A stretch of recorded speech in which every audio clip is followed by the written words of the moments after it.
When it comes to buying or selling a law firm, one of the first things that lawyers want to know is, how is the law firm valued?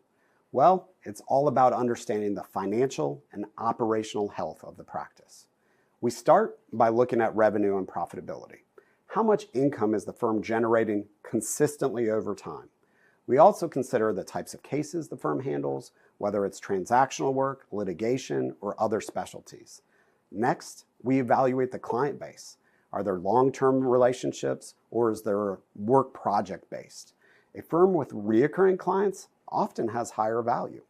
Other factors include the reputation of the firm, the stability of its employees, and the potential value for future growth through their practice areas, their market position, and otherwise.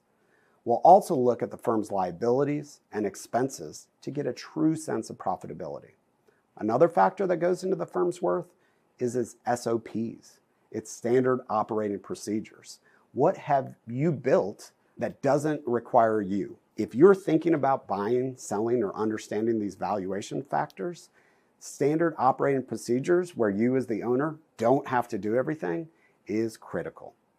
Feel free to reach out if you'd like to learn more about how we can help you value your law firm.